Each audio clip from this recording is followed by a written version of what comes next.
요즘 비트코인이 12만 달러라는 사상 최고가에서 몇 주 만에 9만 달러로 고꾸라지는 사이 인류 역사상 가장 오래된 자산인 금은 온스당 4,400달러라는 신의 영역을 돌파하며 전력 질주하고 있습니다. 한쪽에서는 미래의 화폐라 칭송받던 자산이 힘없이 무너지고 다른 한쪽에서는 수천 년 된 누런 금속이 연간 62%라는 경이로운 수익률을 기록하고 있는 이 아이러니한 불균형, 여러분은 어떻게 보고 계십니까? 많은 이들이 믿었던 디지털 금은 왜 결정적인 위기의 순간에 우리를 배신했을까요? 단순히 가격이 오르고 내리는 문제가 아닙니다. 이건 지난 10년 넘게 시장을 지배했던 실체 없는 자산의 시대가 저물고 다시 물리적 실체가 권력을 잡는 거대한 자본 패러다임의 전환입니다. 중앙은행들이 왜 비트코인이라는 신기술 대신 구시대의 유물이라 불리는 금을 미친 듯이 쓸어담고 있는지, 그리고 베네수엘라에서 벌어진 군사작전 같은 지정학적 위기가 어떻게 전 세계 자본의 물길을 바꿔놓았는지, 오늘 그 냉혹한 데이터 이면의 진실을 날카롭게 파헤쳐 보겠습니다. 호기심 경제툰. 2025년 말부터 시작된 금과 은의 기록적인 폭주는 단순한 인플레이션 공포를 넘어선 현상입니다. 우리가 주목해야 할 첫 번째 핵심은 탈달러화의 진행입니다. 중국, 러시아, 인도를 필두로 한 신흥국 중앙은행들은 지난 2년간 달러 시스템이 언제든 무기화될 수 있다는 냉혹한 현실을 목격했습니다. 특정 국가가 자산을 동결하거나 시스템을 차단해도 가치를 보존할 수 있는 무결한 안전성, 그것이 그들이 금으로 회귀한 진짜 이유입니다. 특히 이번 사이클에서 가장 경이로운 것은 은 실버의 행보입니다. 120% 이상이라는 폭등을 기록한 은은 이제 더 이상 단순한 귀금속이 아닙니다. 2026년 현재 전 세계를 뒤흔드는 AI 서버, 태양광 패널, 그리고 전기차 배터리의 핵심 소재로서 전략 물자의 지위에 올라섰습니다. 공급은 지질학적으로 한정되어 있는데 산업계의 물리적 수요가 이를 압도하며 폭발하자 은은 유동성의 파도가 아닌 물리적 결핍이라는 강력한 기반 위에서 가격을 지탱하고 있습니다.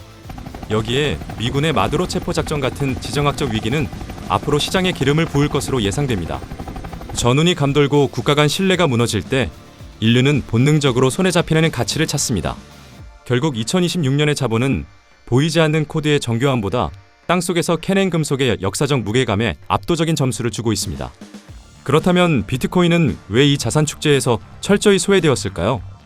역설적이게도 비트코인이 12만 달러까지 오를 수 있었던 동력이었던 제도권 편입이 이번에는 독이 되었습니다. 현물 ETF 승인 이후 블랙록과 같은 거대 기관들의 자금이 유입되면서 비트코인의 성격은 금보다는 나스닥의 레버리지 버전에 가까워졌습니다. 기관들에게 비트코인은 더 이상 중앙 집권적 통제에 대항하는 혁신이 아닙니다. 그저 시장이 위태로울 때 가장 먼저 팔아치워 수익을 확정짓는 고위험 자산 중 하나로 인식되고 있습니다. 특히 2025년 하반기 시나모 화폐를 표방했던 트럼프 행정부의 입법 드라이브가 상원의 문턱을 넘지 못하고 좌초되자 기대감은 순식간에 실망 매물로 변했습니다.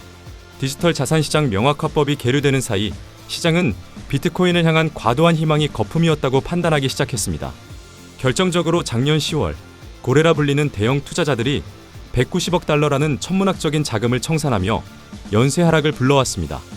알고리즘과 파생 상품이 지배하는 지금의 비트코인 시장은 과거 개인들이 존버하며 신념을 지키던 시절과는 차원이 다른 냉혹한 손익계산서 위에 놓여 있습니다.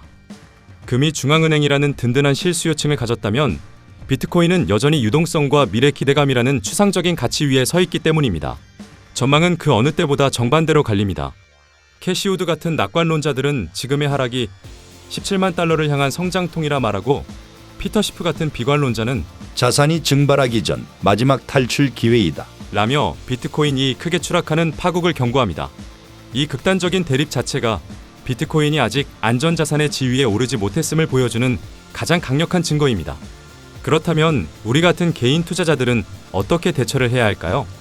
전문가들이 조언하는 2026년의 전략은 극단적인 바벨 전략입니다. 첫째, 전체 자산의 20%는 반드시 금과 은 같은 실물 안전자산으로 채워야 합니다.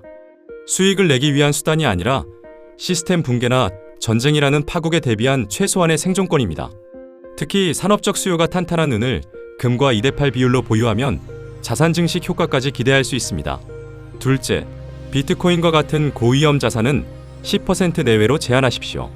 변동성을 견딜 수 있는 체력 안에서만 움직여야 하며 올인보다는 하락시마다 기계적으로 모아가는 분할 매수만이 살 길입니다. 셋째, 나머지 70%는 CMA나 미국 단기국채 같은 현금성 자산과 S&P 500 같은 지수 추종 ETF로 가져가야 합니다.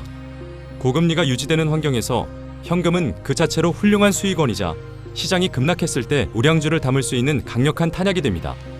결국 투자의 성패는 무엇이 더 많이 오를까를 맞히는 홀짝 게임이 아니라 어떤 상황에서도 무너지지 않는 포트폴리오를 지키는 것에 달려 있습니다. 금값이 폭등한다고 추격 매수하고 비트코인이 떨어진다고 투매하는 감정적 매매는 여러분의 자산을 가장 빠르게 파괴하는 적입니다. 자산의 가격은 매일 변하지만 그 가격을 움직이는 본질적인 원리는 수백 년간 변하지 않았습니다. 그것은 바로 희소성과 수요, 그리고 그 가치를 보증하는 시스템에 대한 믿음입니다. 거대한 자본이 왜 지금 다시 땅속에서 캐낸 금속으로 되돌아가고 있는지 그 이면을 깊게 고민해 보시길 바랍니다. 호기심 경제투는 앞으로도 복잡한 데이터 너머의 이면을 조사하고 기록하며 여러분의 투자를 돕겠습니다. 오늘 내용이 도움되셨다면 구독과 좋아요 부탁드립니다. 시청해 주셔서 감사합니다.